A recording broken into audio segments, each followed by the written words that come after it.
본 영상은 AI 기술을 활용하여 제작된 창작물입니다. 본 채널은 유튜브 커뮤니티 가이드라인을 엄격히 준수하며 모든 콘텐츠는 정보 전달 및 오락을 목적으로 제작되었습니다. 영상 내 묘사된 내용은 허구의 이야기를 바탕으로 재구성된 것임을 알려드립니다. 그럼 지금부터 오늘의 이야기 시작하겠습니다. 여기서 죽으면 개죽음이지만 저를 믿으면 왕이 되십니다. 장터 한복판 7살 꼬마가 세자 앞에 서더니 당돌하게 턱을 치켜들었습니다. 세자는 웃으며 지나치려 했습니다. 그런데 아이가 아주 조용히 덧붙였지요. 1000냥만 빌려주시면 고민을 해결해 드릴게요. 선비님은 살아서 궁으로 돌아가고 저는 병든 엄마를 살릴 약을 사고 어떻습니까? 아이는 천진난만하게 웃었지만 그 제안은 세자의 심장을 도려내는 비수보다 날카로웠습니다.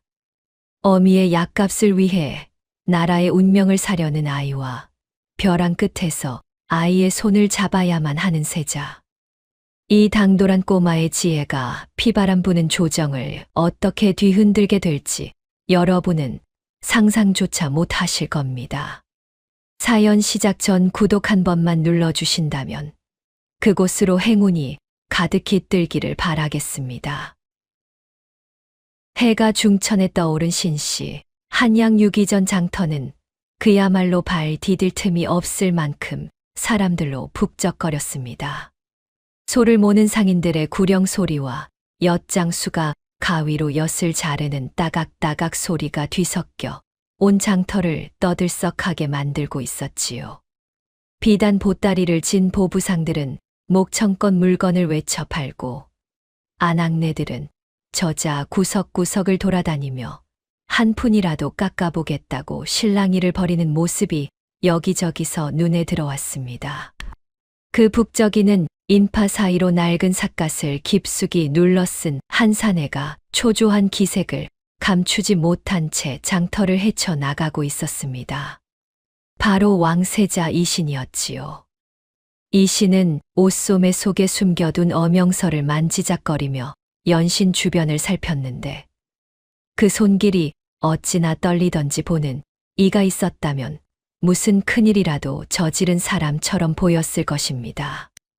이신의 안색은 한지처럼 새하얗게 질려 있었고 이마에는 독 기운으로 인한 식은땀이 송골송골 맺혀 소매로 연신 닦아내야 할 지경이었습니다.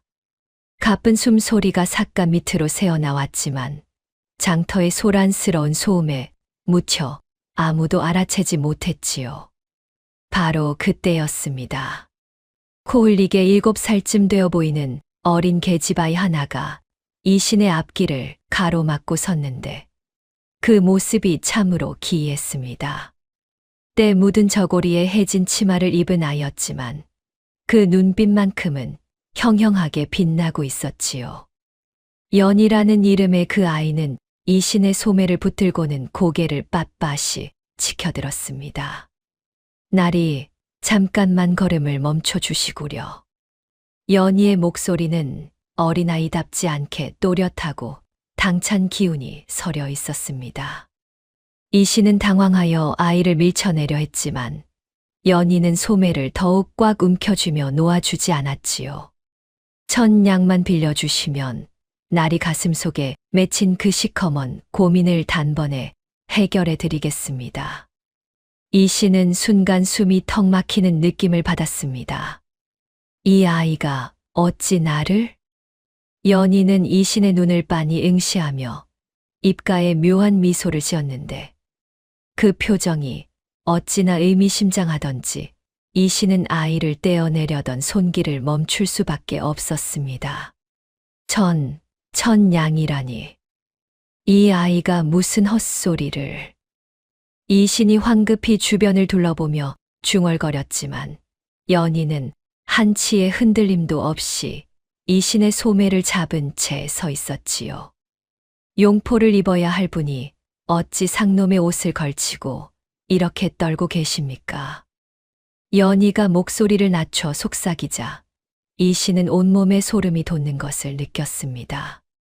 주변 사람들의 시선이 하나둘 이쪽으로 쏠리기 시작했고, 특히 장터 한쪽에서 엿을 팔고 있던 칠복이라는 사내가 엿가위질을 멈추고 두 사람의 실랑이를 의심스러운 눈초리로 훑어보기 시작했지요.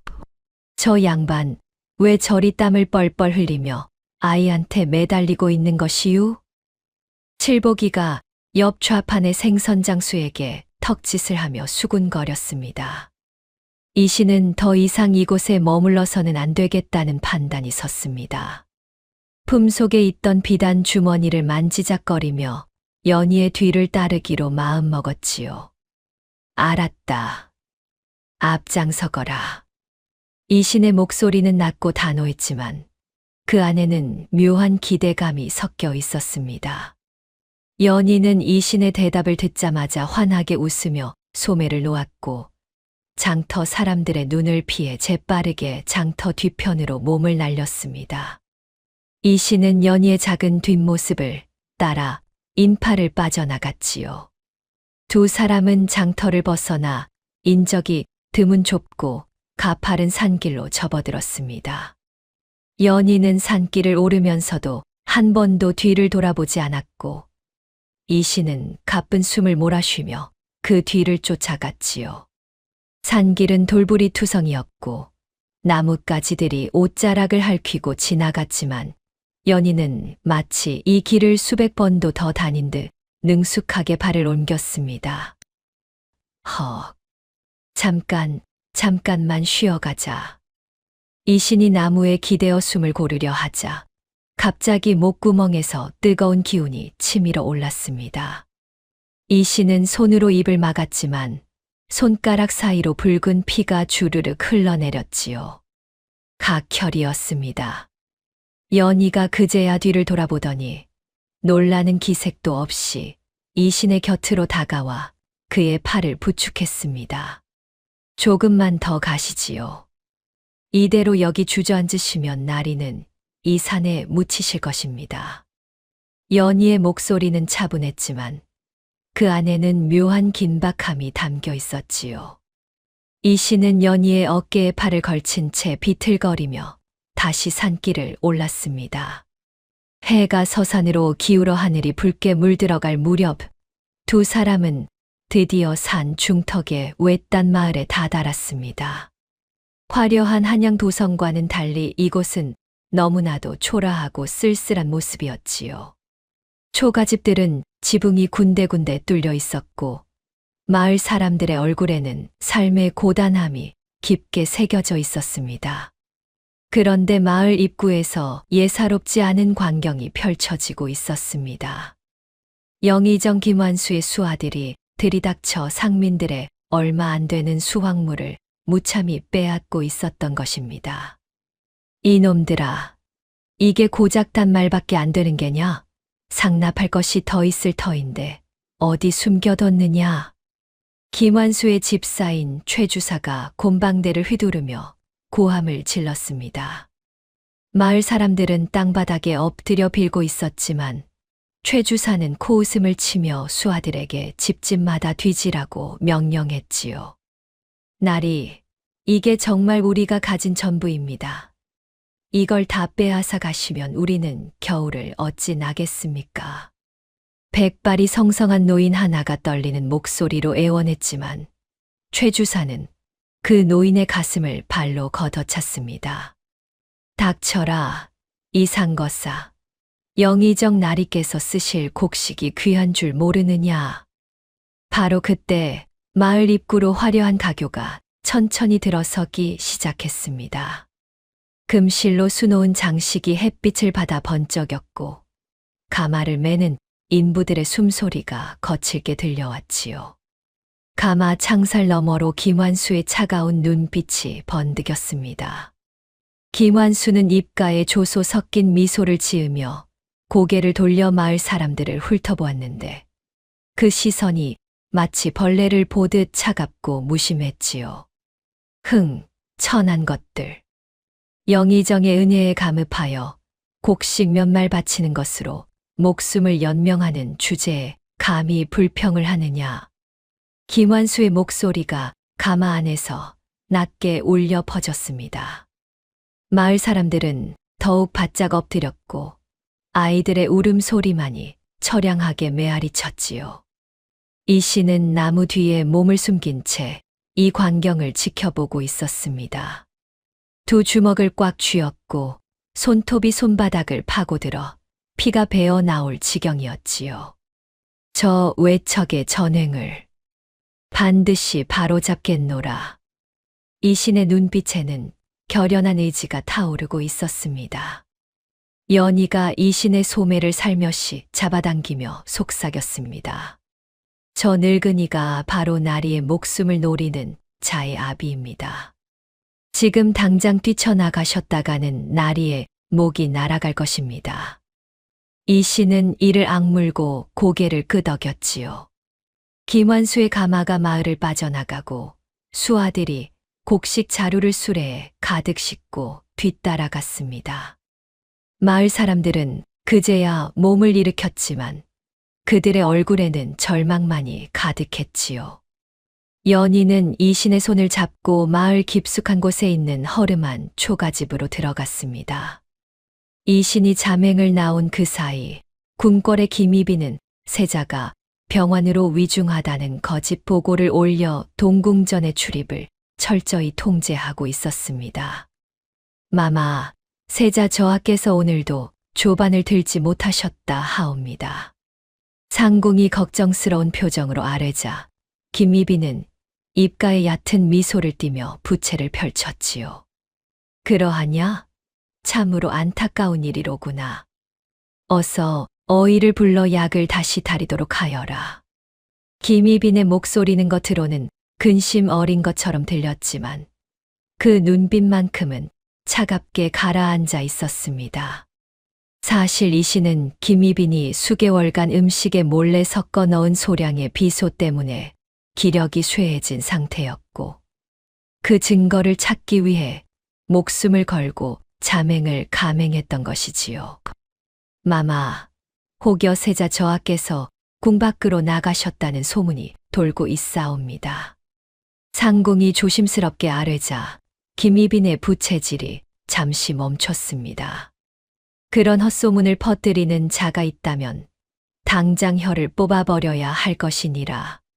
세자 저하께서는 지금 병석에 누워 계시거늘 어찌 궁을 나가실 수 있겠느냐? 김희빈의 목소리가 서늘하게 가라앉았고 상궁은 황급히 고개를 조아렸지요. 한편 산촌 마을의 낡은 초가집 안에는 병색이 짙은 연희의 어머니 한씨 부인이 거친 숨을 내쉬며 누워 계셨습니다. 한씨 부인의 기침 소리가 좁은 방 안을 가득 채웠고 그 소리를 들으니 듣는 이의 가슴까지 답답해질 지경이었지요. 연희는 시냇가로 달려가 차가운 물을 떠와 이 신의 손과 이마를 정성스럽게 닦아주었습니다. 나리, 이 약초를 드셔요. 독 기운을 다스리는 데에는 이만한 것이 없답니다.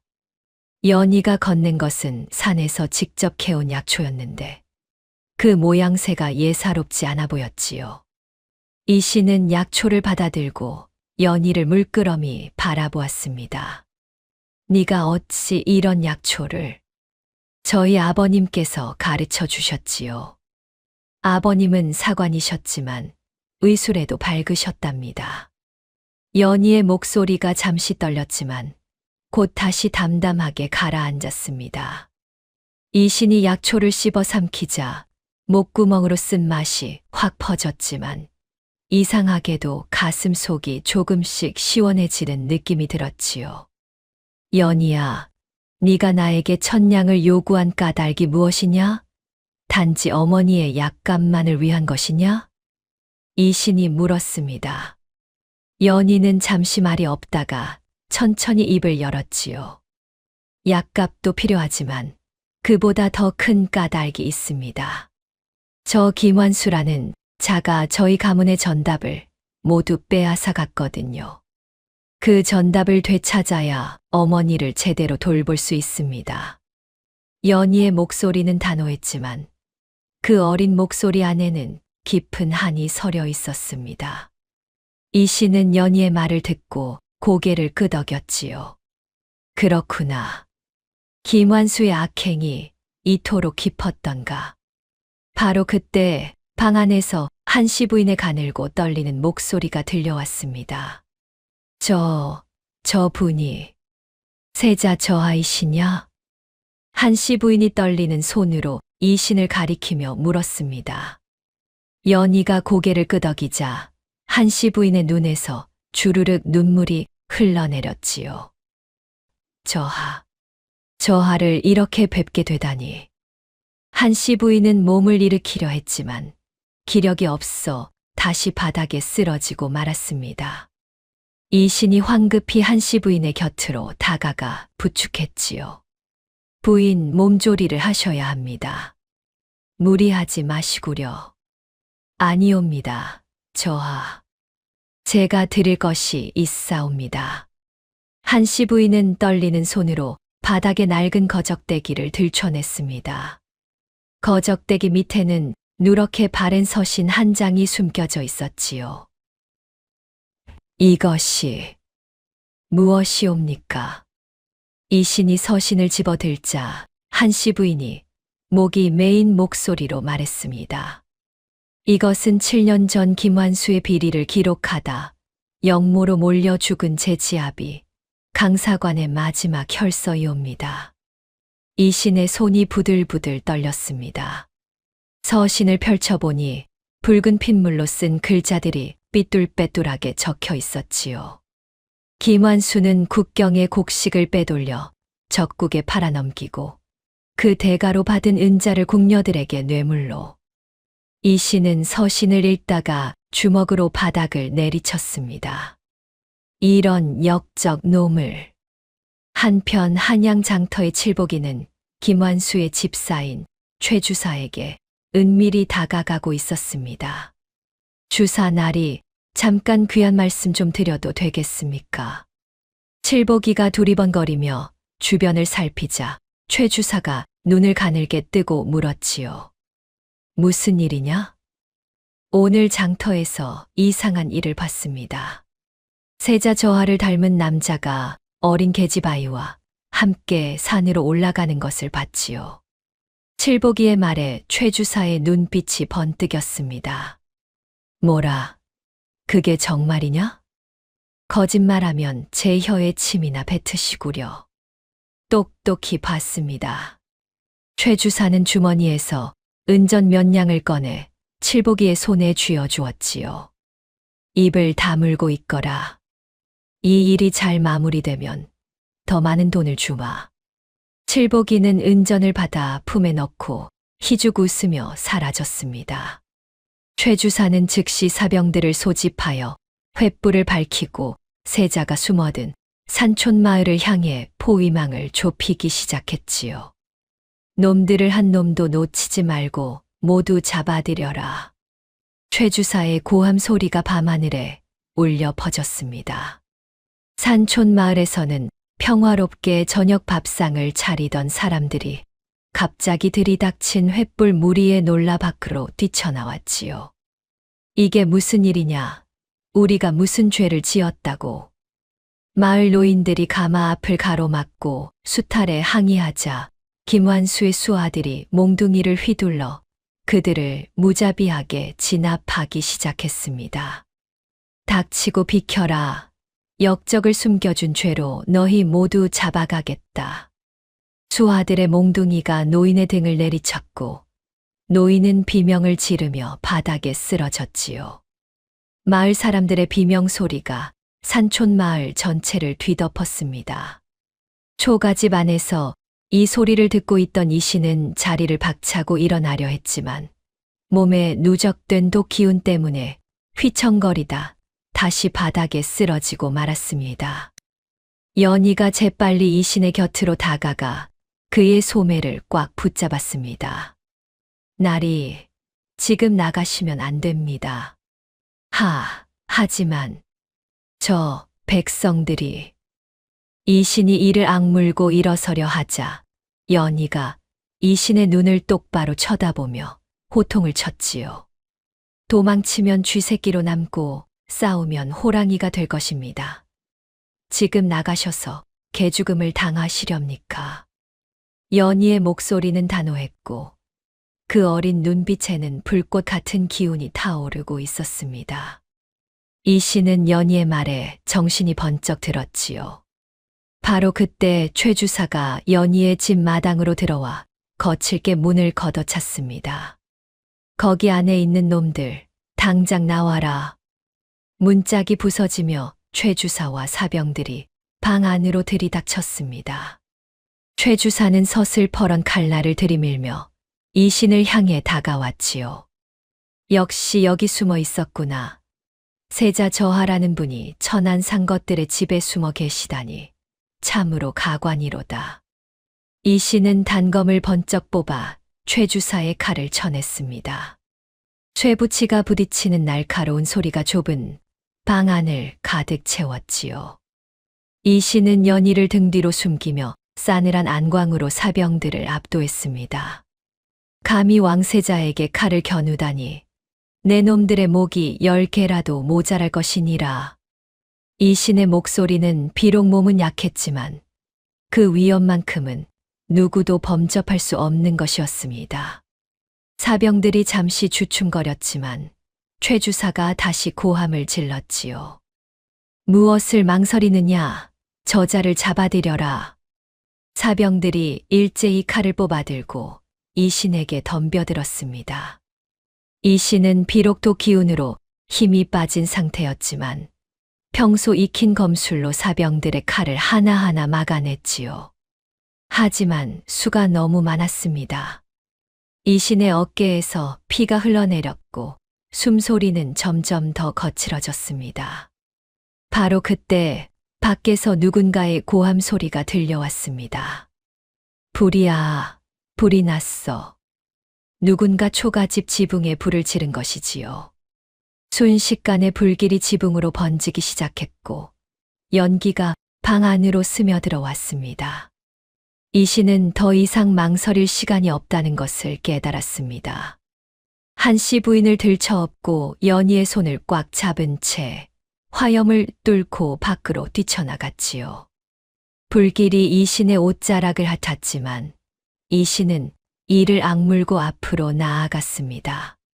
초가집이 활활 타오르는 가운데 이신 일행은 어둠 속으로 사라져갔지요.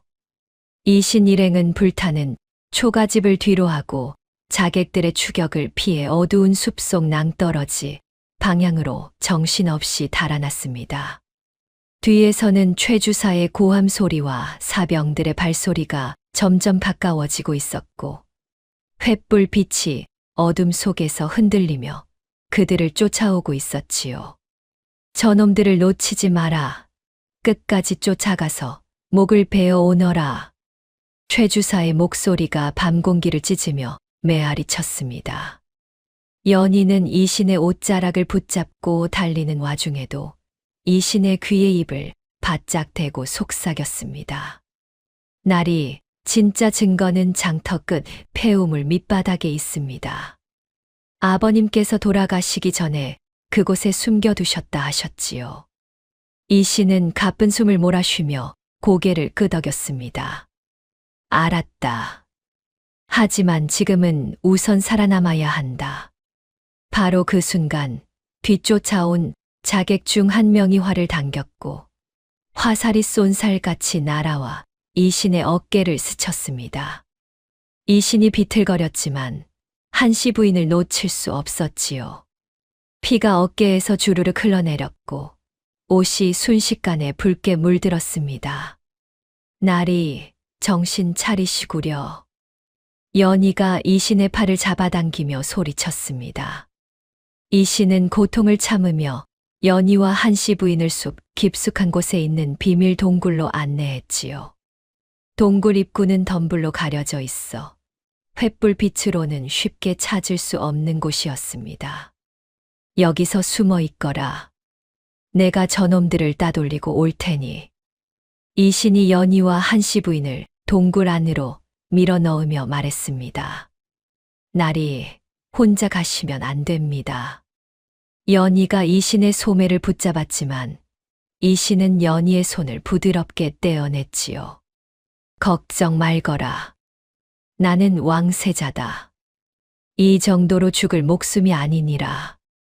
이신의 목소리에는 비록 몸은 약했지만 굳건한 의지가 담겨 있었습니다. 이신은 홀로 자객들을 유인하여 절벽 끝으로 향했습니다.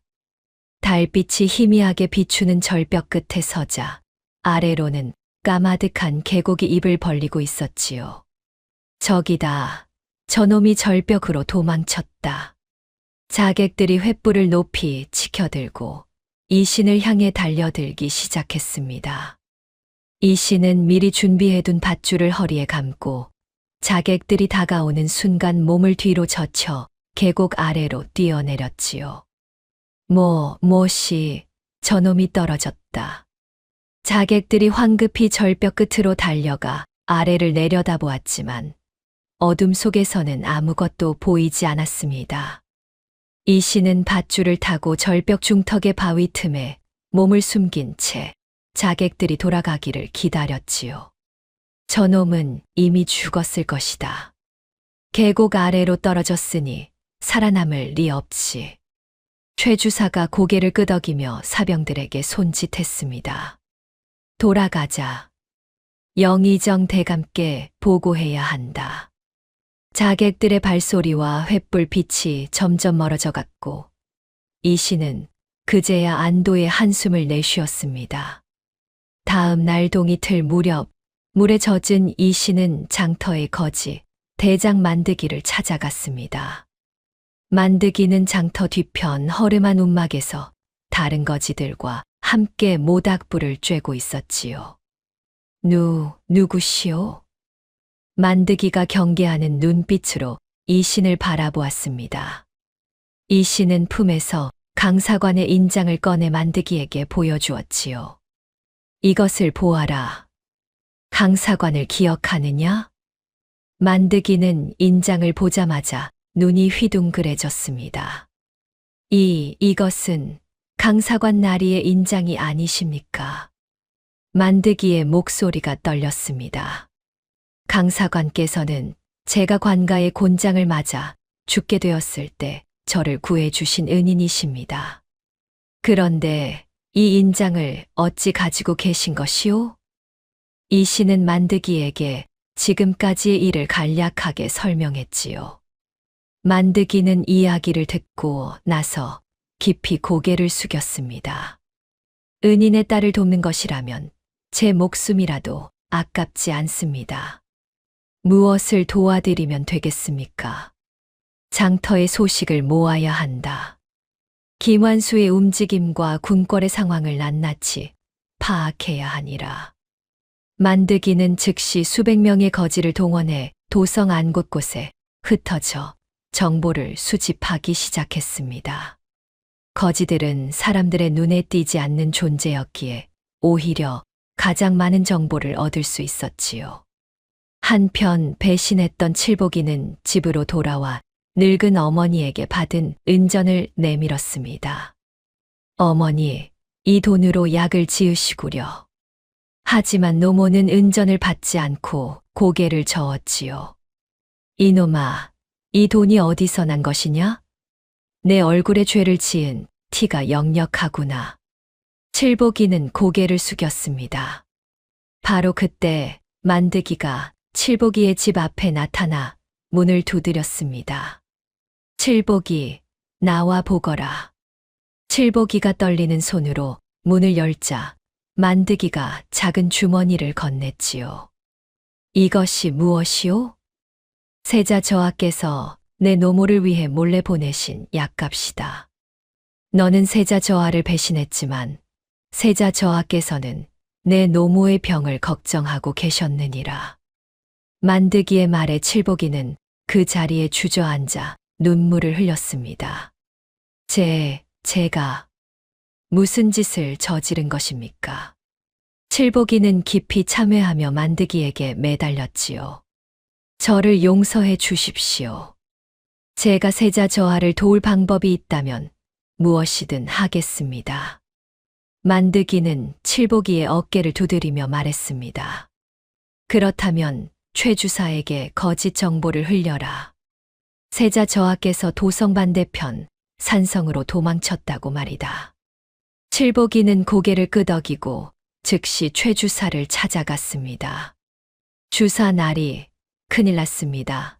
세자 저하께서 산성 쪽으로 도망쳤다는 소문을 들었습니다.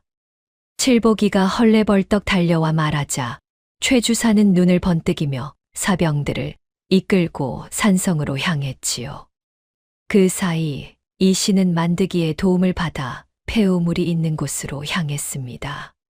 폐우물은 장터 끝자락 아무도 찾지 않는 곳에 있었고 입구는 낡은 나무 판자로 덮여 있었습니다. 정말 이 밑에 증거가 있을까? 만드기가 고개를 갸우뚱하며 물었습니다. 연희가 거짓말을 할 리 없다. 내려가 보자. 이 씨는 밧줄을 우물 안으로 내리고 천천히 아래로 내려갔지요. 우물 밑바닥은 축축하고 어두웠지만 이 씨는 손으로 사방을 더듬어 오칠 상자 하나를 발견했습니다. 있다. 여기 있구나. 이 신이 상자를 열자 안에는 김완수가 적국과 내통한 밀서가 빼곡히 담겨 있었지요. 밀서 안에는 김완수가 김희빈의 아들을 세자로 세우는 대가로 국경의 전답을 팔아넘기려 한 구체적인 계획이 낱낱이 적혀 있었습니다. 이것으로 저 역적놈을 심판할 수 있다. 이 신의 손이 부들부들 떨렸습니다. 이 신은 밀서를 품에 꼭 감추고 우물 위로 올라왔지요. 만드기, 이제 궁으로 들어가야 한다. 나를 도와줄 수 있겠느냐? 분부만 내리시구려. 제 목숨을 바쳐서라도 세자 저하를 모시겠습니다. 만드기는 미리 준비해둔 수레를 가져왔습니다. 수레 안에는 곡식 자루들이 가득 쌓여 있었고 그 사이에 이 신이 몸을 숨길 공간이 마련되어 있었지요. 이 수레에 몸을 숨기시구려. 제가 궁궐의 수구문까지 모시겠습니다. 이 씨는 수레 안으로 들어가 곡식 자루 사이에 몸을 숨겼습니다. 한편 연희는 거지로 변복하여 궁궐 주변을 배회하며 김희빈의 처소에서 나오는 궁녀들의 움직임을 감시하고 있었습니다. 저 궁녀가 매일 같은 시간에 나오는 것을 보니 분명 무언가 수상한 일이 있을 것이다. 연희는 궁녀의 뒤를 몰래 밟아 김희빈이 어이에게 건네는 약재를 확인했지요. 역시 저 약재 안에 비소가 섞여 있구나. 연희는 이 사실을 만드기에게 전달했고 만드기는 이를 이신에게 알렸습니다. 만드기가 모는 수레는 천천히 궁궐의 수구문에 다다랐습니다. 수구문은 궁궐의 하수구로 쓰이는 비밀 통로였지만 곡식을 실어 나르는 수레들도 이곳을 통과할 수 있었지요. 수레를 세워라. 검사를 해야 한다. 수구문지기가 손을 들어 수레를 멈춰 세웠습니다. 만드기는 식은땀을 흘리며 수구문지기에게 곡식 자루를 보여주었지요. 바로 그때 칠복이가 장터 상인들과 함께 근처에서 큰 싸움을 벌이기 시작했습니다. 이놈아, 네가 내 돈을 가로챘지. 아니다, 이 사기꾼아. 네가 저울을 속인 것이지. 상인들이 서로 멱살을 잡고 싸우자 수구문지기들의 시선이 그쪽으로 쏠렸습니다. 저놈들 좀 보게. 장터에서 싸움이 났다. 수구문지기들이 싸움을 말리러 가는 사이 만드기는 재빨리 수레를 몰아 수구문을 통과했지요. 겨우 들어왔습니다. 만드기가 안도의 한숨을 내쉬자 수레 안에서 이신이 조용히 나왔습니다. 수고했다, 만드기. 여기서부터는 내가 알아서 하마. 이신은 궁궐 담장을 따라 조심스럽게 움직였습니다. 연희가 미리 건네준 아버지의 지도를 펼쳐보니 비밀 통로의 위치가 정확히 표시되어 있었지요. 이 길로 가면 근정전 뒤편으로 들어갈 수 있겠구나. 이 씨는 지도를 따라 어둠 속을 헤쳐나갔습니다. 달빛만이 이 신의 그림자를 길게 늘어뜨리고 있었지요. 결전의 아침이 밝아오고 있었습니다. 이 씨는 흐트러진 의관을 정제하며 영의정 김완수가 기다리는 근정전으로 천천히 걸어갔습니다. 품속에는 김완수의 영모를 증명할 밀서가 꼭 쥐어져 있었고 이 신의 눈빛에는 결연한 의지가 타오르고 있었지요. 궁궐 내부에 잠입한 이 신은 연희의 안내에 따라 김희빈의 처소 뒤편에 자리한 비밀 정자에 몸을 숨겼습니다. 정자는 연못가에 지어진 작은 누각으로 버드나무 가지들이 처마를 덮어 낮에도 어두컴컴한 곳이었지요. 이 씨는 정자 기둥 뒤에 몸을 붙이고 숨을 죽였고 연희는 궁녀 행색으로 변복한 채 김희빈의 처소 주변을 배회하며 정보를 수집하기 시작했습니다. 저 아이가 정말 7살이 맞는 것이냐? 이 씨는 연희의 당찬 뒷모습을 바라보며 감탄을 금치 못했지요. 얼마 지나지 않아 김희빈의 처소에서 궁녀 2명이 나와 연못가를 거닐며 수군거리기 시작했습니다. 들었소. 오늘 밤 마마께서 전하께 세자 저하의 폐위 교서를 올리신다 하오. 한 궁녀가 주변을 살피며 조심스럽게 속삭였습니다. 세자 저하께서 행방불명이 되신 지 벌써 나흘째이니 이제 폐위는 기정사실이 아니겠소. 다른 궁녀가 고개를 끄덕이며 대꾸했지요. 연희는 버드나무 뒤에 몸을 숨긴 채 두 궁녀의 대화를 한마디도 놓치지 않고 귀 기울였습니다. 그런데 영의정 대감께서 세자 저하를 정말 제거하셨을까요? 아무리 그래도 왕실의 적장자이신데. 두 궁녀가 황급히 입을 다물고 처소 안으로 들어가자 연희는 재빨리 정자로 돌아와 이 신에게 들은 내용을 전했습니다. 날이 오늘 밤이 고비입니다. 김희빈이 폐위 교서를 올린다 하옵니다. 연희의 목소리는 낮았지만 긴박함이 가득했지요. 이 씨는 이를 악물고 고개를 끄덕였습니다. 알았다. 그 전에 반드시 손을 써야 한다. 이 씨는 평소 자신을 따르던 충직한 내관인 김 내관을 은밀히 불러냈습니다. 김 내관은 이 신이 어릴 적부터 곁에서 모셔온 인물로 목숨을 걸고라도 세자를 지키겠다는 충성심이 각별했지요. 저하, 살아 계셨사옵니까? 김 내관이 이 신을 보자마자 눈물을 글썽이며 무릎을 꿇었습니다. 목소리를 낮추어라. 아직 때가 아니니라. 이 신이 김 내관을 일으키며 품에서 강사관의 혈서와 밀서를 꺼냈습니다. 이것을 전하께 전해야 한다.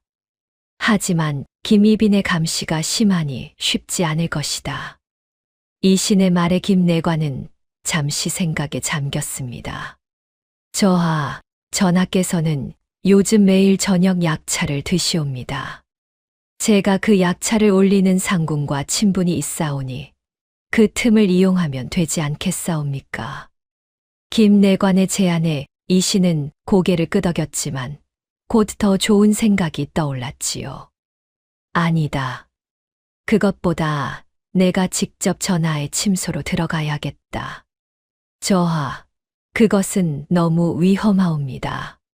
김 내관이 황급히 만류했지만 이 신의 결심은 확고했습니다. 이 혈서와 밀서만으로는 부족하다. 전하께서 직접 나의 목소리를 들으셔야 하느니라. 이 신은 연희에게 눈짓을 보냈고 연희는 품에서 작은 약초 주머니를 꺼내 이 신에게 건넸습니다. 나리, 이것은 독 기운을 해독하는 약초입니다. 전하의 차에 몰래 섞으시면 정신이 맑아지실 것입니다. 연희의 말에 이 신은 고개를 끄덕이고 약초 주머니를 품에 넣었지요. 김희빈의 감시가 심해지자 이 신은 더욱 조심스럽게 움직여야 했습니다. 밤이 깊어지고 궁궐 안이 정적에 잠길 무렵 이씨는 검은 옷으로 갈아입고 왕의 침소가 있는 편전으로 향했습니다.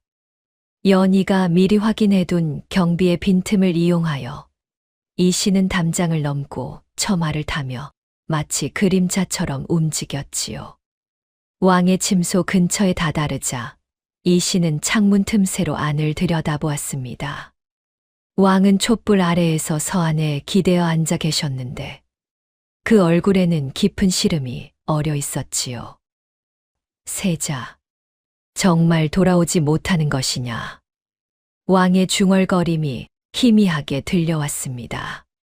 이씨는 가슴이 미어지는 것을 느꼈지만 지금은 감상에 젖을 때가 아니었지요. 왕의 시중을 들던 상공이 약차를 들고 들어와 상 위에 올려놓고 물러갔습니다. 이씨는 그 순간을 놓치지 않고 창문을 살며시 열고 방 안으로 들어갔습니다. 왕은 약차잔을 들어 올리려다 이신의 기척을 느끼고 깜짝 놀라 뒤를 돌아보았지요. 누구냐? 왕이 놀라 소리치려 하자 이신은 삿갓을 벗고 무릎을 꿇었습니다. 전하, 소자 이신이옵니다. 이신의 목소리에 왕은 눈이 휘둥그레졌고 손에 들고 있던 약차잔이 바닥에 떨어져 산산조각이 났습니다. 세자, 정말 네가 맞느냐? 왕이 떨리는 손으로 이신의 얼굴을 어루만지며 눈물을 흘렸습니다. 네가 살아있었구나. 살아있었어. 이신은 왕의 손을 꽉 잡으며 눈물을 참았습니다. 전하, 지금은 눈물을 흘릴 때가 아니옵니다. 들으셔야 할 말씀이 있사옵니다. 이씨는 품에서 독 기운을 해독하는 약초를 꺼내 왕의 새 약차에 몰래 섞었습니다. 전하, 이 차를 드시옵소서. 정신이 맑아지실 것입니다. 왕은 이신이 건넨 차를 의심 없이 마셨고 잠시 후 안색이 조금씩 밝아지기 시작했지요. 이상하다. 머리가 맑아지는 것 같구나. 왕이 신기한 듯 중얼거렸습니다. 이씨는 그제야 품에서 강사관의 혈서와 김완수의 밀서를 꺼내 왕 앞에 펼쳐 놓았습니다. 전하, 이것을 보시옵소서. 영의정 김완수가 적국과 내통하며 나라를 팔아넘기려 한 증거이옵니다. 왕은 떨리는 손으로 밀서를 펼쳐보았고 그 내용을 읽어 내려가며 얼굴이 점점 굳어졌지요. 이럴 수가. 김완수가 감히. 왕의 목소리는 분노로 떨렸습니다. 이씨는 무릎을 꿇은 채 눈물로 김완수의 모든 죄상을 하나하나 고했습니다. 전하, 김완수는 강사관을 역적으로 몰아 죽였고 그 가족의 전답을 빼앗았사옵니다. 그리고 소자의 음식에 약을 타 독살하려 하였으며 김희빈과 함께 소자를 폐위시키고 그들의 아들을 세자로 세우려 하였사옵니다. 이신의 말 한마디 한마디가 왕의 가슴에 비수처럼 꽂혔지요. 왕은 믿었던 신하의 배신에 충격을 받았지만 이신이 가져온 명백한 증거들 앞에서 더 이상 의심할 수 없었습니다. 저 역적 놈을 내가 그토록 신임하고 중용했거늘. 왕이 주먹으로 서안을 내리쳤고 그 소리가 침소 안을 울렸습니다. 전하, 분노하실 시간이 없사옵니다. 오늘 밤 김희빈이 소자의 폐위 교서를 올릴 것이옵니다. 이신의 말에 왕은 번쩍 정신을 차렸습니다. 이신의 말에 왕은 잠시 생각에 잠겼습니다. 그렇다면 어찌해야 하느냐? 우선 백성들의 힘을 빌려야 하옵니다. 장터의 사람들이 김완수의 악행을 성토하게 하고 그 소리가 궁궐까지 들리게 해야 하옵니다. 이신의 제안에 왕은 고개를 끄덕였지요. 한편 장터에서는 만드기가 거지들을 모아 김완수의 가렴주구를 성토하는 거대한 벽서를 도성 곳곳에 붙이기 시작했습니다. 이 벽서를 성문 앞에도 붙이고 육조거리에도 붙여라. 만드기가 거지들을 지휘하며 고함을 쳤습니다. 벽서에는 김완수가 백성들에게 저지른 온갖 악행이 빼곡히 적혀 있었지요. 영의정 김완수는 백성들의 곡식을 빼앗아 적국에 팔아넘기고 억울한 백성들을 역적으로 몰아 죽였도다. 이런 역적이 어찌 나라의 버팀목이 될 수 있겠는가. 벽서를 읽은 백성들은 그동안 참아왔던 분노를 터뜨리기 시작했습니다. 저 역적 놈, 우리 식구들이 굶어 죽게 만든 원수. 김완수를 당장 잡아 목을 베어라. 백성들의 함성이 점점 커지며 궁궐문 앞으로 모여들기 시작했지요. 수백 명, 수천 명의 백성들이 횃불을 들고 궁궐문 앞에 모여 김완수의 처단을 요구했습니다. 백성들의 고함 소리가 궁궐 담장을 넘어 안까지 들려왔습니다. 궁궐 안에서는 김완수가 당황하여 왕에게 달려갔습니다. 전하, 백성들이 난동을 부리고 있사옵니다. 즉시 금군을 풀어 진압하셔야 하옵니다. 김완수의 목소리는 다급했지만 왕은 차갑게 고개를 돌렸지요. 백성들이 난동을 부린다고? 그것은 내 놈의 악행에 대한 정당한 분노가 아니냐? 왕의 목소리에 김완수는 순간 얼굴이 창백해졌습니다. 칠복이는 김완수의 비밀 사병 조직인 흑영단의 근거지를 파악하여 세자의 금군들에게 밀고했습니다. 금군 나리들, 흑영단의 소굴은 북촌 끝자락 폐가옥에 있사옵니다. 제가 직접 안내하겠습니다. 칠복이의 제보를 받은 금군들은 즉시 북촌으로 향했지요. 이씨는 왕의 밀명을 받아 금군을 움직여 김완수의 사병들을 소리 없이 제압하기 시작했습니다. 금군들이 폐가옥을 포위하고 일제히 들이닥치자 흑영단 자객들은 미처 저항도 하지 못하고 붙잡혔습니다. 꼼짝 마라. 모두 무기를 내려놓고 항복하라. 금군 대장의 고함에 자객들은 어쩔 수 없이 칼을 던지고 무릎을 꿇었지요.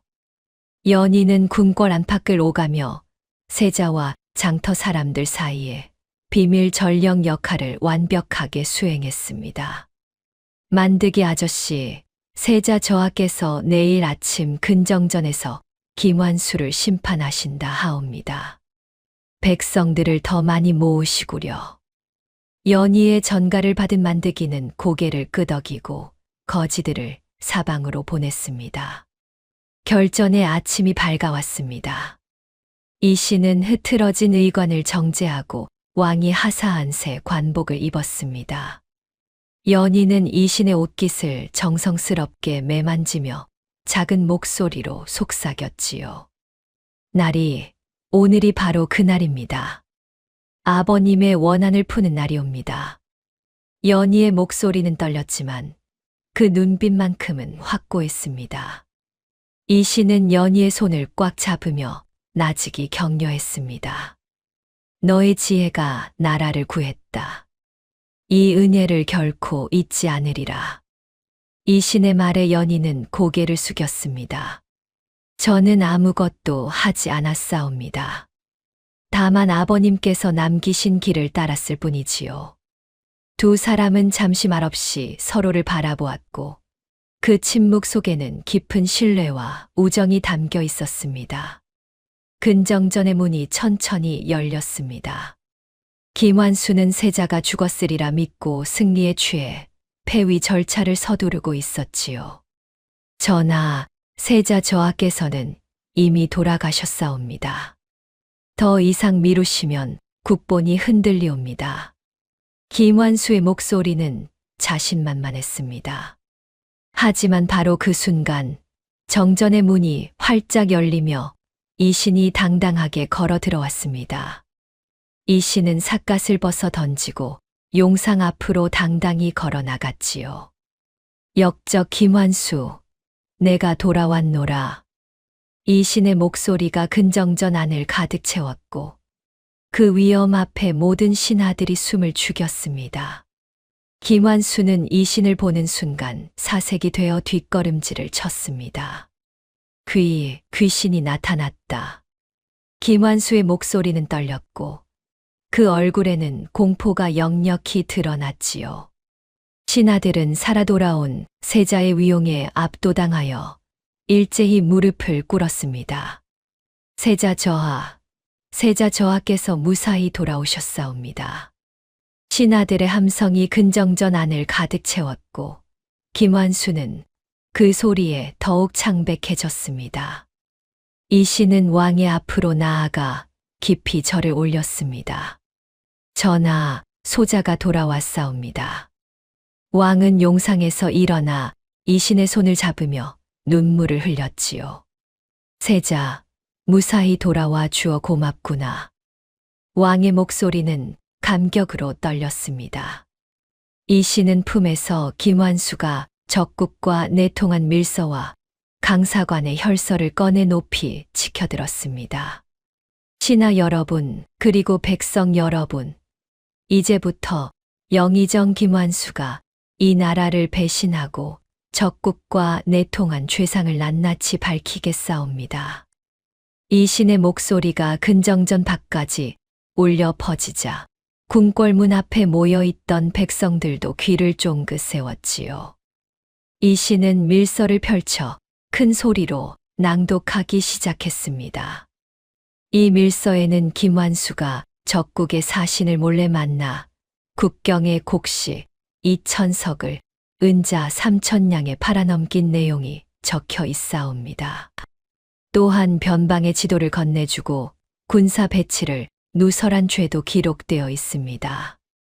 이 신이 한 줄 한 줄 읽어 내려갈 때마다 신하들의 탄식 소리가 터져 나왔습니다. 그리고 이것은 7년 전 강사관께서 목숨을 걸고 남기신 혈서이옵니다.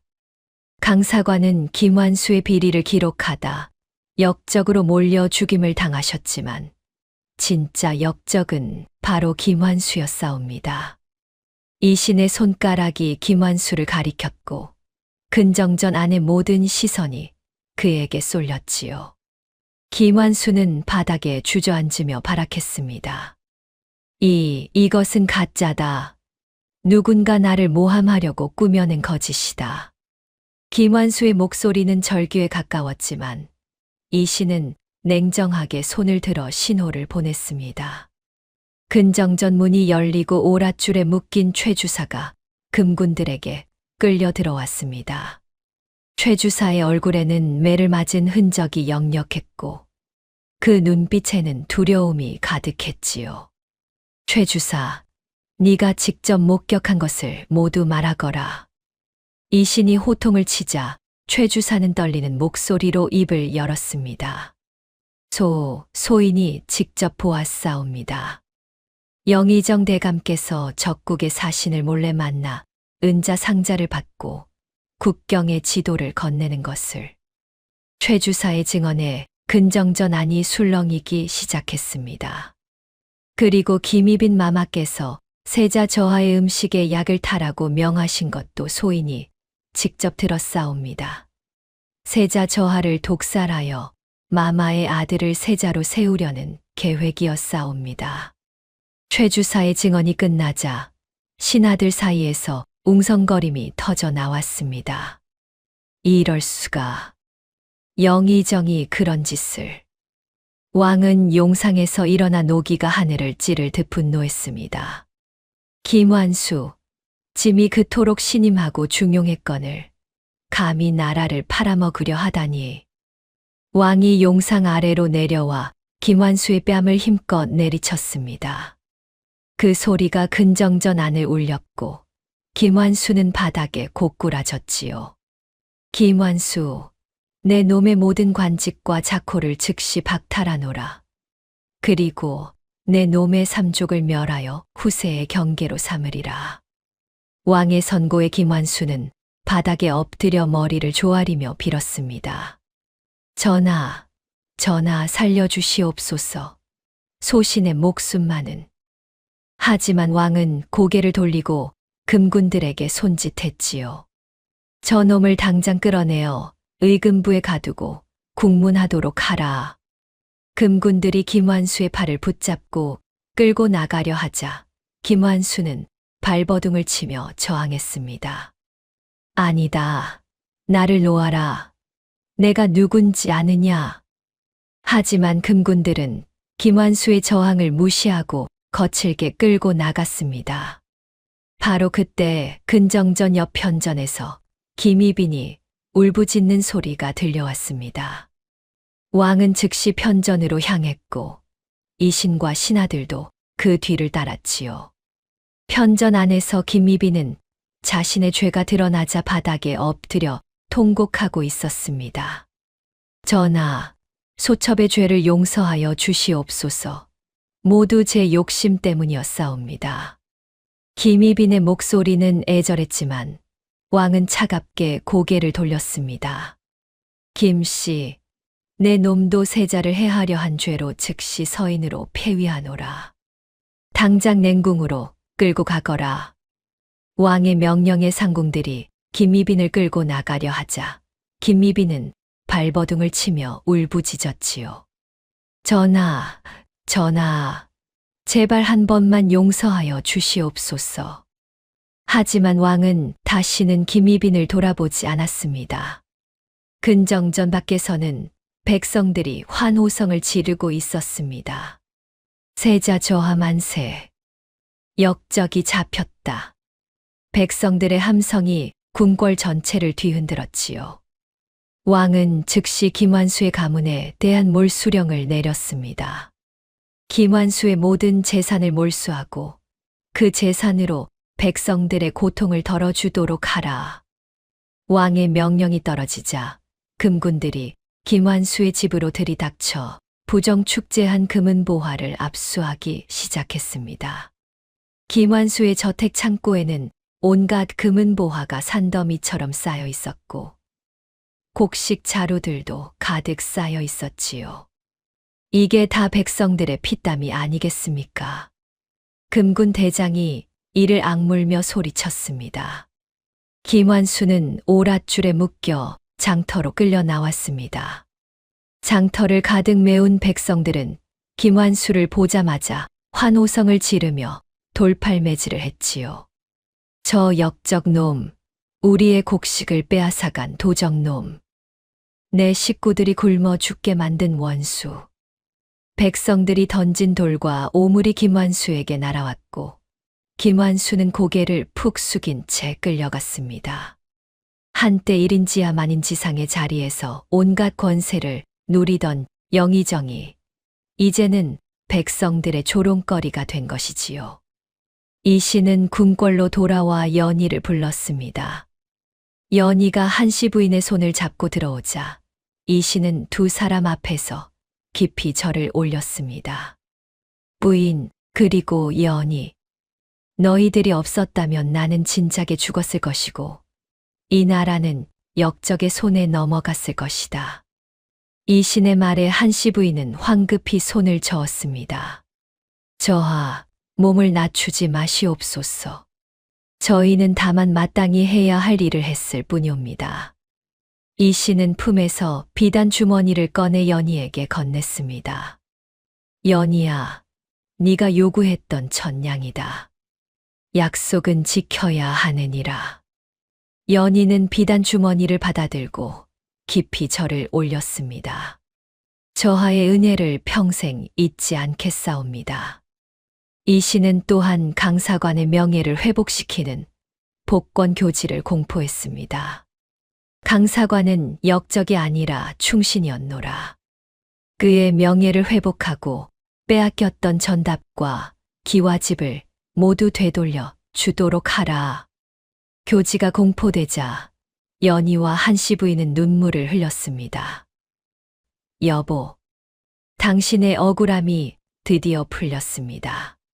한씨 부인이 하늘을 올려다보며 눈물을 닦았지요. 빼앗겼던 강사관의 전답과 기와집은 모두 연희와 한씨 부인에게 되돌아왔습니다. 기와집은 비록 세월의 흔적이 역력했지만 두 사람에게는 그 무엇보다 소중한 보금자리였지요. 한씨 부인은 어이의 정성 어린 보살핌 덕분에 병석을 털고 일어나 건강을 되찾기 시작했습니다. 부인, 이제 약을 끊으셔도 되겠습니다. 기운이 많이 돌아오셨사옵니다. 어이가 미소를 지으며 말하자 한씨 부인은 감사의 절을 올렸습니다. 은혜를 잊지 않겠습니다. 나리. 장터에서는 만드기와 거지들이 김완수의 창고에서 나온 곡식들을 배불리 먹으며 세자의 덕을 칭송하고 있었습니다. 세자 저하께서 이렇게 큰 은혜를 베푸시다니. 우리도 이제 굶지 않고 살 수 있겠구먼. 거지들의 웃음소리가 장터 전체에 울려 퍼졌지요. 칠복이는 배신을 씻어내기 위해 마지막까지 김완수의 숨은 재산을 찾아내는 데 공을 세웠습니다. 세자 저하, 김완수의 처가 뒤뜰에 숨겨둔 금은보화 상자를 찾아냈사옵니다. 칠복이가 상자를 들고 달려오자 이씨는 그의 어깨를 두드렸습니다. 그대의 공을 잊지 않으리라. 오늘부터 그대는 장터의 질서를 관리하는 별감이 되어라. 이신의 말에 칠복이는 눈물을 글썽이며 무릎을 꿇었지요. 저하의 은혜를 평생 갚겠사옵니다. 도성은 오랜만에 활기를 되찾았습니다. 백성들은 거리에서 노래를 부르며 춤을 추었고 장터는 웃음소리로 가득했지요. 세자 저하께서 나라를 구하셨다. 이제 우리도 편히 살 수 있겠구먼. 백성들의 기쁨이 온 도성을 뒤덮었습니다. 이씨는 용상 옆에 선 연희를 보며 미소를 지었습니다. 연희야, 이것은 1000냥짜리 거래가 아니라 나라를 구한 거래였구나. 이신의 말에 연희도 수줍게 웃었습니다. 나리께서 저를 믿어주셨기에 가능한 일이었지요. 두 사람이 서로를 바라보며 미소 짓는 순간이었습니다. 그러나 승전의 기쁨도 잠시 급한 발소리와 함께 금군 한 명이 근정전으로 뛰어들어왔습니다. 저하, 큰일 났사옵니다.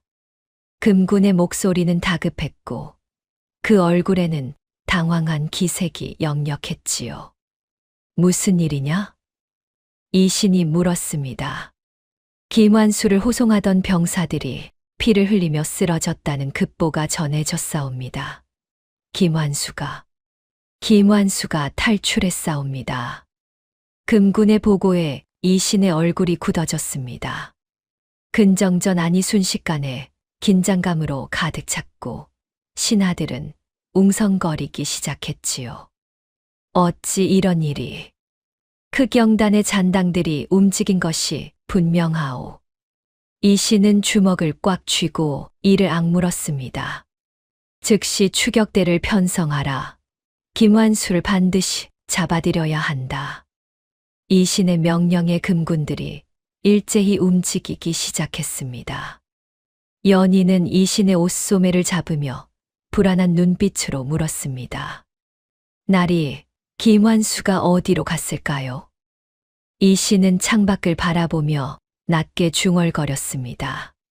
아직 끝나지 않았구나. 김완수가 유배지로 압송되던 중 한양에서 30리쯤 떨어진 송림 고갯길에서 기습이 일어났습니다. 갑자기 사방에서 연기와 화전이 날아들며 호송 대열이 혼란에 빠졌지요. 적습이다. 대열을 지켜라. 호송 병사들이 고함을 질렀지만 이미 때는 늦었습니다. 검은 옷을 입은 자객들이 나무 위에서 덤불 속에서 일제히 튀어나와 호송 병사들을 공격하기 시작했지요. 병사들이 비명을 지르며 하나둘 쓰러졌고 피가 흙길을 붉게 물들였습니다. 미리 매수해둔 비밀 사병 조직 흑영단의 잔당들이 마지막 충성을 바치며 김완수를 구출하려 한 것이었지요. 대감마님, 이쪽으로 오시옵소서. 흑영단의 두목이 김완수의 오랏줄을 끊으며 소리쳤습니다. 김완수는 피투성이가 된 병사들 사이를 헤치고 말에 올라탔습니다. 빨리 이곳을 벗어나야 한다. 김완수의 목소리는 다급했고 그 얼굴에는 광기가 서려 있었지요. 연기와 화전이 난무하는 혼란 속에서 김완수는 극적으로 탈출에 성공하고 자취를 감추었습니다. 살아남은 병사 한 명이 피를 흘리며 간신히 한양으로 돌아와 이 소식을 전했습니다. 김완수가 탈출했사옵니다. 병사는 그 말을 남기고 쓰러졌고 궁궐은 다시 한번 긴장감에 휩싸였지요. 이 씨는 즉시 금군들을 사방으로 보내 김완수의 행방을 추적하도록 명했습니다. 사방팔방을 샅샅이 뒤져라. 김완수를 반드시 잡아들여야 한다. 금군들이 말을 타고 도성 밖으로 달려나갔지만 김완수의 흔적을 찾기란 쉽지 않았습니다. 광기에 휩싸인 김완수는 복수를 위해 연희와 한씨 부인이 머물던 새 거처를 습격하기로 마음먹었습니다. 세자놈이 아끼는 것을 빼앗아야 한다. 그래야 내 한이 풀린다. 김완수의 목소리는 미친 듯이 떨렸고 그 눈빛에는 증오만이 가득했지요. 밤이 깊어지자 김완수는 흑영단 잔당들을 이끌고 연희의 기와집을 포위했습니다. 한씨 부인은 방 안에서 연희와 함께 촛불을 켜고 저녁차를 마시고 있었습니다. 연희야, 이제 우리도 평화롭게 살 수 있겠구나. 한씨 부인이 연희의 머리를 쓰다듬으며 미소 지었습니다. 네, 어머니. 아버님께서도 하늘에서 기뻐하고 계실 것입니다. 연희가 대답하는 순간이었습니다. 대문이 거칠게 부서지는 소리가 들렸고 검은 그림자들이 마당으로 쏟아져 들어왔지요. 한씨 부인이 놀라 일어섰지만 이미 자객들이 방문을 걷어차고 들어왔습니다. 김완수가 피 묻은 칼을 들고 방 안으로 들어서자 연희는 본능적으로 어머니를 뒤로 숨겼습니다. 한씨 부인이 떨리는 목소리로 그의 이름을 불렀습니다. 그렇소, 이 김완수가 돌아왔소. 너희들 때문에 내 평생 쌓아온 것이 무너졌소. 김완수의 목소리는 광기로 가득 차 있었습니다. 연희는 두려움에 떨면서도 김완수를 똑바로 응시했습니다. 당신이 저지른 죄의 대가를 받은 것뿐입니다. 연희의 목소리는 작았지만 단호했지요. 김완수는 비릿하게 웃으며 연희의 팔을 거칠게 붙잡았습니다. 이 계집아이 하나 때문에 모든 것이 무너졌다. 자객들이 한씨 부인을 포박하고 김완수는 연희를 끌고 밖으로 나갔습니다. 두 사람의 비명 소리가 밤하늘에 울려 퍼졌지만 주변은 인적이 드물어 아무도 듣지 못했지요. 김완수는 두 사람을 말에 태워 북한산 깊은 곳으로 향했습니다. 다음 날 아침 연희의 기와집을 지키던 금군이 부서진 대문과 피 묻은 흔적을 발견하고 급히 궁궐로 달려갔습니다. 저하, 연희 낭자와 한씨 부인이 납치되었사옵니다. 금군의 보고를 들은 이 씨는 피가 거꾸로 솟는 분노를 느꼈습니다. 이 신이 주먹으로 서한을 내리치자 벼루와 붓이 바닥으로 떨어졌지요. 즉시 추격대를 편성하라. 연희를 반드시 구해내야 한다. 이 신의 목소리는 떨렸고 그 눈빛에는 격렬한 분노와 걱정이 뒤섞여 있었습니다. 만드기와 칠보기도 이 소식을 듣고 급히 궁궐로 달려왔습니다. 저하, 저희도 함께 가겠사옵니다. 만드기가 무릎을 꿇으며 말했습니다. 그렇습니다, 저하. 연희 낭자는 우리 모두의 은인이옵니다. 칠보기도 주먹을 불끈 쥐며 소리쳤지요. 이 씨는 두 사람을 바라보며 고개를 끄덕였습니다. 고맙다. 함께 가자. 바로 그때 궁궐문 앞에 화살 한 대가 날아와 꽂혔습니다. 금군이 화살에 묶인 서신을 풀어 이신에게 올렸지요. 이신은 떨리는 손으로 서신을 펼쳤습니다. 서신은 피로 쓴 혈서였고 김완수의 광기 어린 글씨가 삐뚤빼뚤하게 적혀 있었습니다. 혼자서 북한산 막루 바위로 오지 않으면 아이의 목을 베겠다. 해가 지기 전까지 오너라. 이신은 혈서를 읽고 이를 악물었습니다. 만드기가 이신의 소매를 붙잡았습니다. 저하, 함정이 분명하옵니다. 혼자 가시면 안 되옵니다. 그렇습니다. 저하, 저희가 함께 가야 하옵니다. 칠복이도 간절하게 말했지만 이신은 고개를 저었습니다. 아니다. 김완수는 내가 혼자 오지 않으면 연희를 해칠 것이다. 이신은 함정임을 알면서도 연희를 구하기 위해 단 한 자루의 것만 챙겨 한밤중에 산을 오르기로 결심했습니다. 저하, 그렇다면 저희는 뒤에서 몰래 따라가겠사옵니다. 위급할 때 도울 수 있도록 말입니다. 만드기의 제안에 이신은 잠시 망설이다 고개를 끄덕였지요. 알았다. 하지만 절대 모습을 드러내서는 안 된다. 연희가 다칠 수 있다. 해가 서산으로 기울기 시작할 무렵 이신은 검 한 자루만 차고 북한산으로 향했습니다. 험준한 산길을 오르는 동안 이신의 머릿속에는 연희의 모습만이 떠올랐지요. 연희야, 조금만 기다려라. 내가 반드시 너를 구해내마. 이신은 이를 악물고 가파른 산길을 쉼 없이 올라갔습니다. 달이 떠오르고 밤이 깊어지자 이신은 마침내 북한산 막루 바위에 다다랐습니다. 막루 바위는 까마득한 절벽 끝에 자리한 넓은 바위였고 그 아래로는 깊은 계곡이 입을 벌리고 있었지요. 바위 위에는 김완수가 연희의 목에 칼을 들이든 채 미친 듯이 웃으며 이신을 맞이했습니다. 왔구나, 세자 저하. 참으로 의리 있는 분이로다. 김완수의 목소리는 광기로 일그러져 있었습니다. 연희는 목에 칼이 닿은 상황에서도 겁먹은 기색이 없었고 오히려 이신을 걱정하는 눈빛으로 바라보고 있었지요. 옆에는 한씨 부인이 포박당한 채 땅을 치며 오열하고 있었습니다. 저하께서는 오시면 안 되었사옵니다.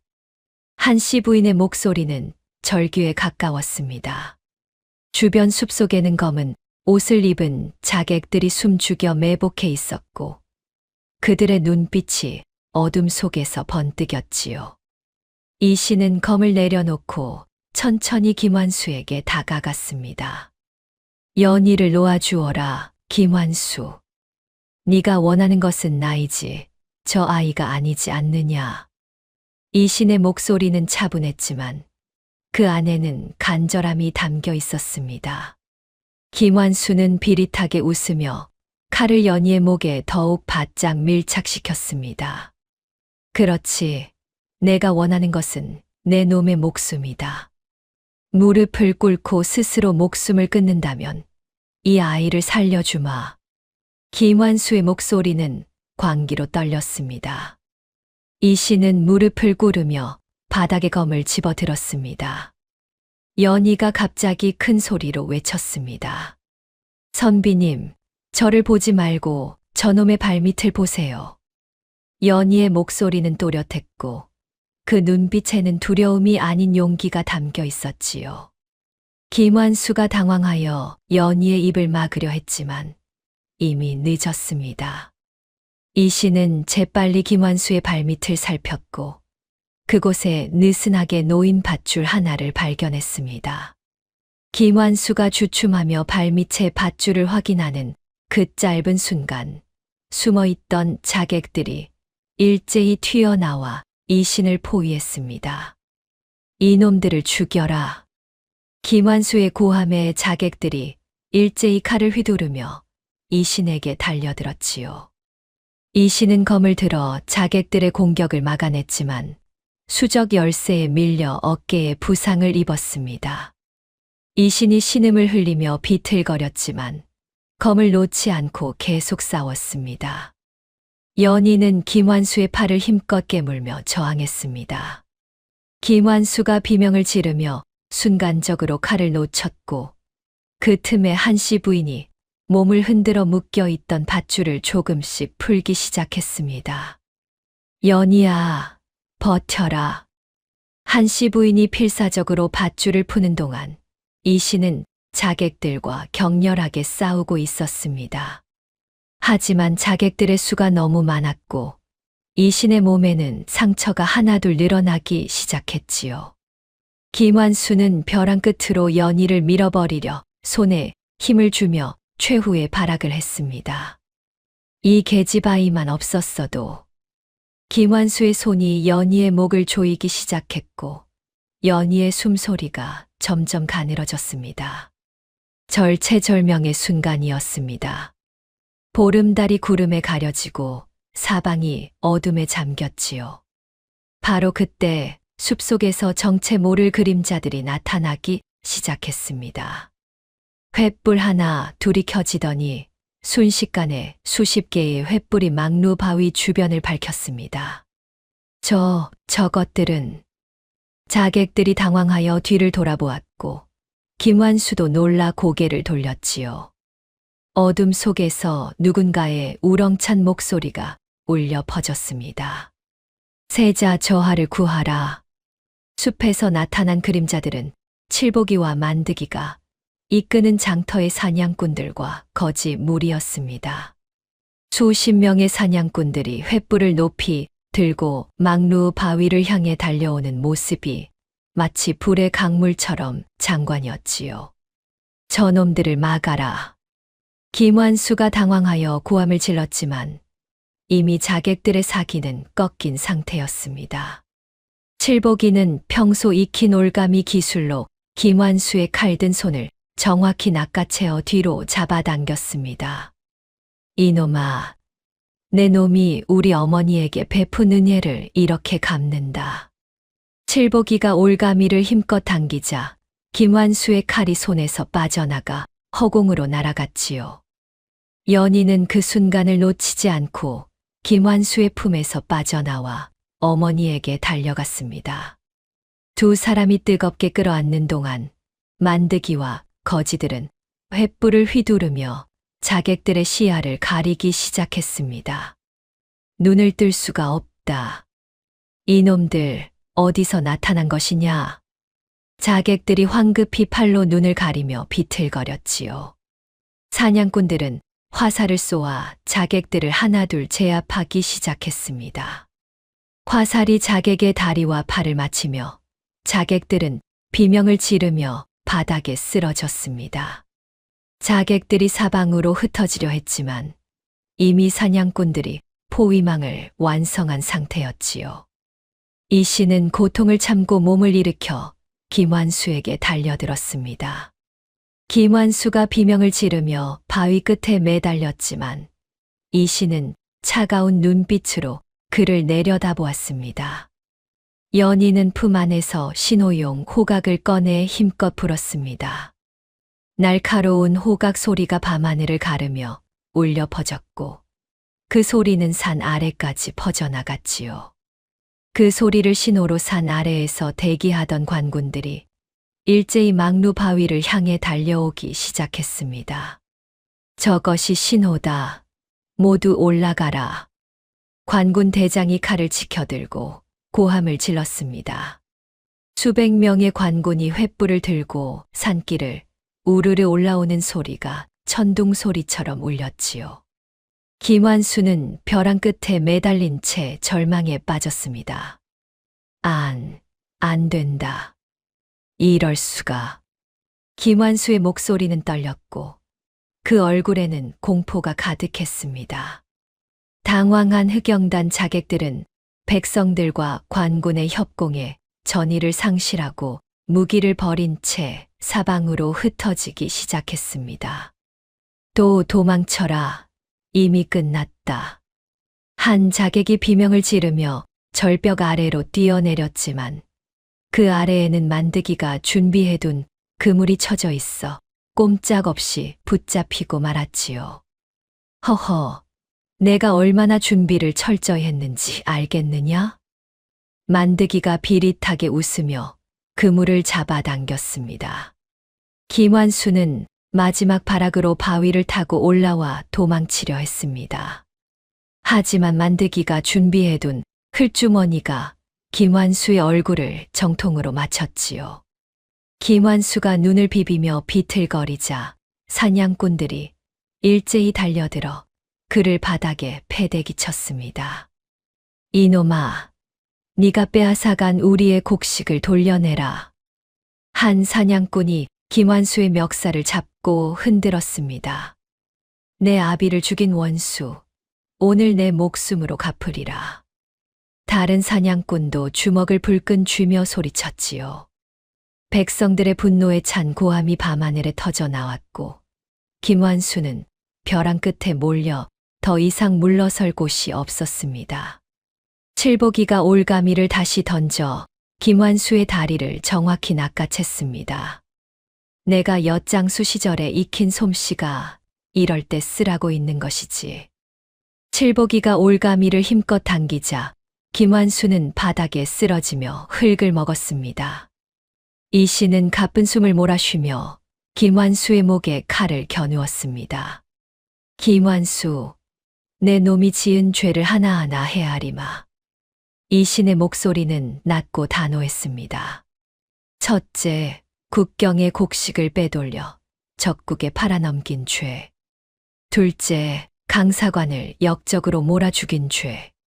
셋째, 백성들의 재산을 무자비하게 빼앗은 죄. 넷째, 세자인 나를 독살하려 한 영모의 죄. 다섯째, 왕명을 어기고 탈출한 죄. 이신이 한 가지씩 죄를 읊조릴 때마다 김완수의 얼굴은 점점 더 창백해져 갔습니다. 이 모든 죄를 백성의 이름으로, 하늘의 이름으로 심판하노라. 이신의 칼끝이 김완수의 목을 스치자 김완수는 무릎을 꿇고 바닥에 엎드렸지요. 살려주시오. 세자 저하, 제발 목숨만은. 내가 잘못했소. 김완수가 떨리는 목소리로 애원했지만 이신은 차갑게 고개를 저었습니다. 내 놈이 빼앗은 목숨들은 한 번도 내게 애원할 기회조차 없었느니라. 그들의 원한이 오늘 밤 이곳에서 풀리는 것이니라. 관군들이 도착하여 김완수를 포승줄로 꽁꽁 묶었습니다. 이놈, 꼼짝 마라. 관군들이 김완수를 일으켜 세우자 김완수는 고개를 푹 숙인 채 모든 기력을 잃은 모습이었지요. 연희는 떨리는 손으로 한씨 부인의 포박을 완전히 풀어주었습니다. 어머니, 이제 괜찮습니다. 우리는 안전합니다. 연희의 목소리는 안도감으로 떨렸습니다. 한씨 부인은 연희를 끌어안으며 눈물을 흘렸지요. 우리 딸, 참으로 용감하구나. 내 아비가 하늘에서 보고 계실 것이다. 한씨 부인의 목소리는 감격으로 가득 차 있었습니다. 이씨는 상처 입은 몸을 이끌고 연희에게 다가가 그녀를 번쩍 들어 올렸습니다. 연희야, 네가 없었다면 오늘 밤 나는 죽었을 것이다. 정말 천냥 이상의 값어치를 하는 아이로구나. 이신의 목소리는 따뜻했고 그 눈빛에는 연희를 향한 깊은 고마움이 담겨 있었지요. 연희는 수줍게 웃으며 고개를 저었습니다. 저는 다만 제가 할 수 있는 일을 했을 뿐입니다. 나리. 도망치려던 흑영단 자객들은 관군들의 포위망에 걸려 전원 생포되거나 사살되었습니다. 한 놈도 놓치지 마라. 칠보기가 으쓱하며 자랑스럽게 말했습니다. 만드기는 거지들을 모아 부상당한 이신을 부축했습니다. 저하, 어서 상처를 치료하셔야 하옵니다.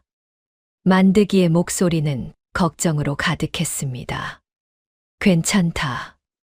이 정도는 아무것도 아니니라. 이신이 미소를 지으며 대꾸했지만 그 얼굴에는 피로가 역력했지요. 사냥꾼들이 김환수를 에워싸고 주먹을 휘두르려 하자 이신이 손을 들어 제지했습니다. 그만하거라. 저자는 법의 심판을 받아야 하느니라.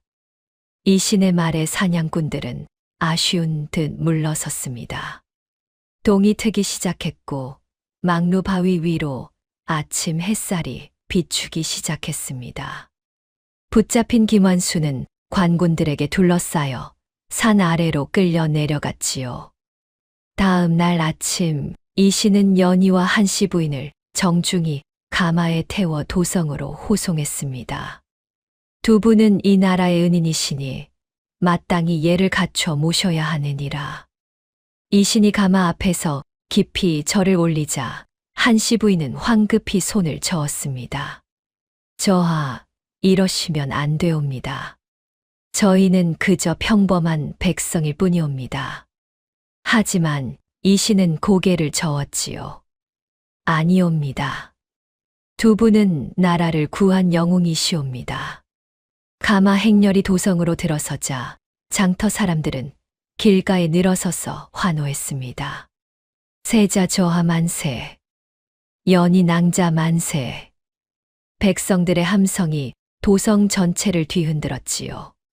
칠복이는 관복을 입고 가마 행렬의 앞장을 섰습니다. 길을 비키시오. 세자 저하께서 지나가신다. 칠복이의 목소리는 우렁찼고 그 모습이 참으로 당당해 보였습니다. 만드기는 거지들을 이끌고 행렬의 뒤를 따르며 백성들에게 이번 일의 전말을 생생하게 들려주었지요. 여러분, 연희 낭자께서 김환수를 무찌르는 데 결정적인 역할을 하셨습니다. 정말입니까? 그렇고 말고 제가 직접 목격했습니다. 백성들은 연희의 용기에 감탄하며 박수를 쳤습니다. 궁궐에 도착하자 왕이 직접 나와 이신 일행을 맞이했습니다. 세자, 그리고 연희 낭자와 한씨 부인. 그대들이 나라를 구했소이다. 왕의 목소리는 감격으로 떨렸습니다. 왕은 즉시 전교를 내려 김환수의 가문은 멸문지화를 당하고 그가 쌓아온 모든 부는 백성들의 구제 기금으로 귀속시켰습니다. 김환수의 재산은 모두 몰수하여 백성들에게 나누어 주도록 하라. 왕의 명령의 신하들이 일제히 성은이 만극하옵니다. 하고 외쳤지요. 왕은 연희의 공을 치하하며 그녀에게 특별한 칭호를 내렸습니다. 연희 낭자에게 현명한 소녀라는 칭호와 함께 규장각을 자유로이 출입하며 학문을 익힐 수 있는 교지를 내리노라. 왕의 선포에 연희는 깊이 절을 올렸습니다. 성은이 만극하옵니다. 전하. 연희의 목소리는 떨렸지만 그 눈빛에는 기쁨이 가득했지요. 이신은 칠복이와 만드기의 공도 치하했습니다. 칠복이는 장터의 질서를 관리하는 별감이 되고 만드기는 도성의 정보를 관리하는 정보관이 되어라. 이신의 명령에 두 사람은 눈물을 글썽이며 무릎을 꿇었습니다. 저하의 은혜를 평생 잊지 않겠사옵니다. 두 사람의 목소리가 한 목소리로 울려 퍼졌습니다. 해가 중천에 떴고 도성은 평화로운 햇살로 가득 찼습니다. 연희는 어머니와 함께 되찾은 기와집으로 돌아가 따뜻한 밥상을 마주하며 평화로운 눈물을 흘렸습니다. 여보, 우리 딸이 이렇게 훌륭하게 자랐습니다. 한씨 부인이 하늘을 올려다보며 남편에게 말하듯 속삭였습니다. 아버님께서도 하늘에서 기뻐하고 계실 것입니다. 어머니. 연희가 어머니의 손을 꼭 잡으며 말했지요. 두 사람은 서로를 바라보며 미소 지었고 그 미소에는 오랜 고난을 이겨낸 안도감과 기쁨이 담겨 있었습니다. 저녁 무렵 이 씨는 평복을 입고 연희의 집을 찾아왔습니다. 날이 어서 들어오시구려.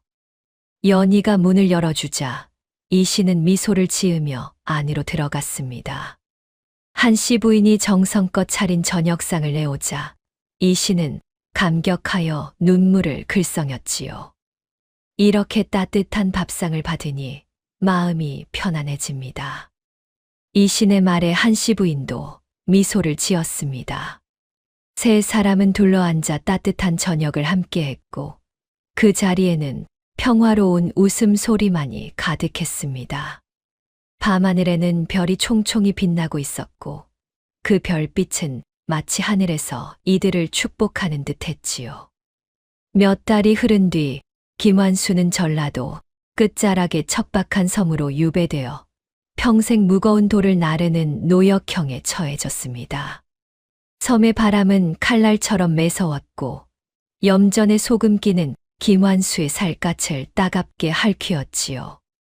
김완수가 무거운 돌을 지고 비틀거리며 중얼거렸지만 감시하던 관리는 매를 들어 그의 등을 후려쳤습니다.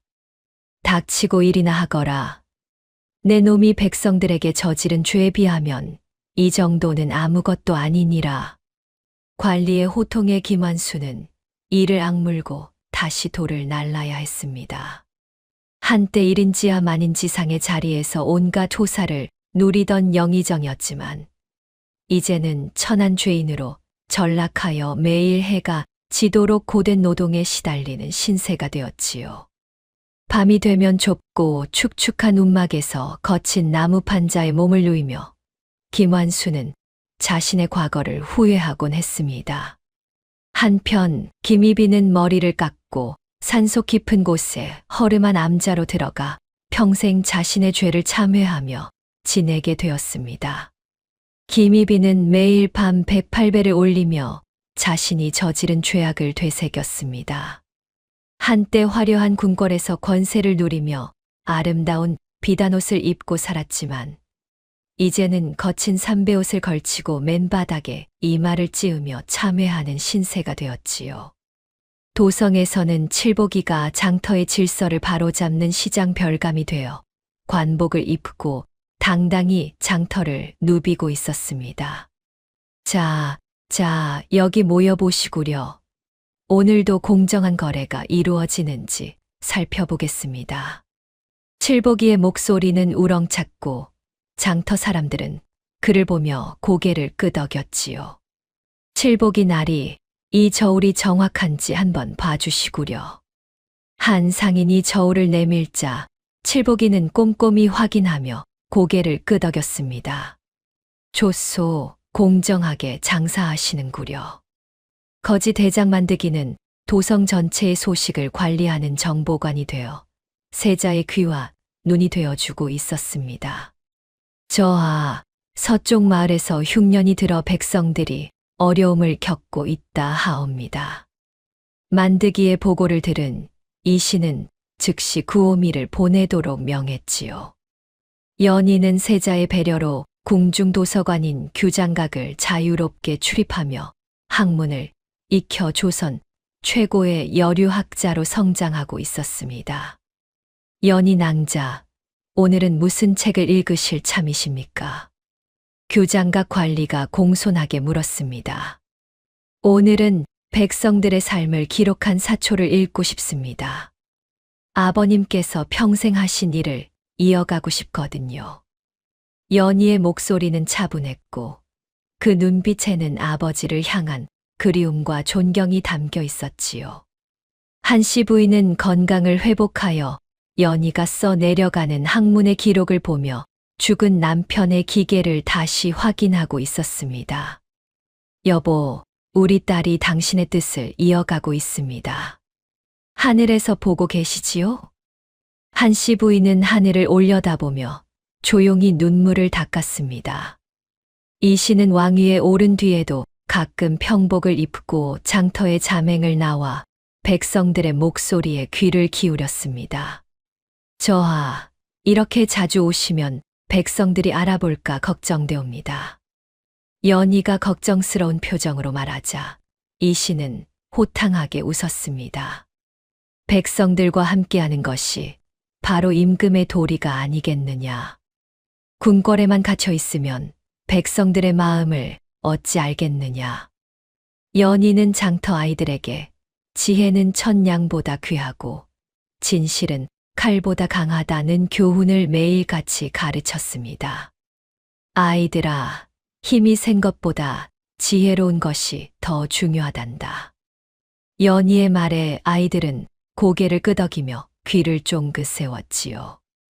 도성 백성들은 이 기적 같은 이야기를 천냥 소녀와 왕의 인연이라 부르며 대대손손 노래로 만들어 불렀습니다. 천냥으로 맺은 인연, 나라를 구하고 백성을 살렸네. 어린 소녀의 지혜로움, 역적을 물리치고 정의를 세웠네. 아이들이 골목길에서 뛰어놀며 이 노래를 부르면 어른들은 미소를 지으며 그 모습을 지켜보았지요.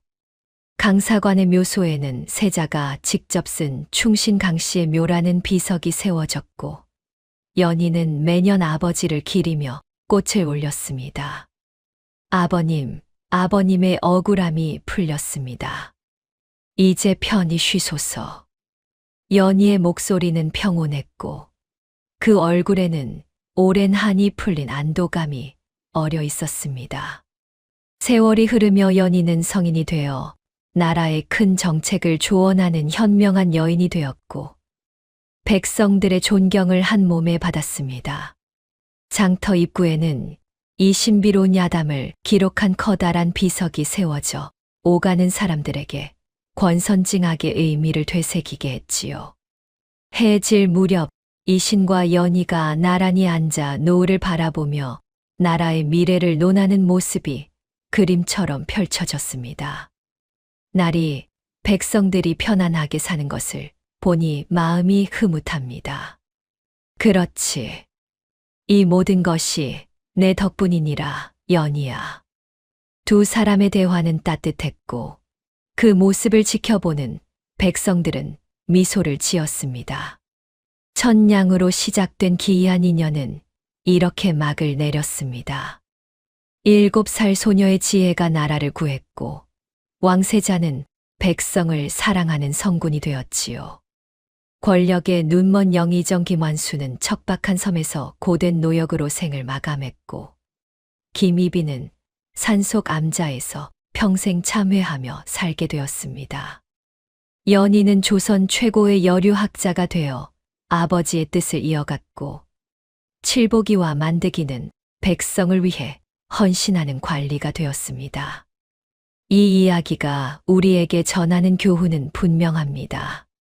지혜는 나이에 있지 않고 진실은 반드시 승리한다는 것. 그리고 순수한 마음으로 정의를 향해 나아갈 때 천우는 우리 편이 된다는 것이지요. 오늘의 이야기가 당신의 마음에 작은 울림을 드렸다면 앞으로도 따뜻하고 행복한 이야기들로 찾아뵐 수 있도록 구독과 좋아요를 눌러주세요. 그리고 사연의 주인공을 위한 따뜻한 말씀도 댓글로 부탁드립니다. 당신의 오늘이 인생 최고의 하루가 되길 응원하겠습니다. 감사합니다.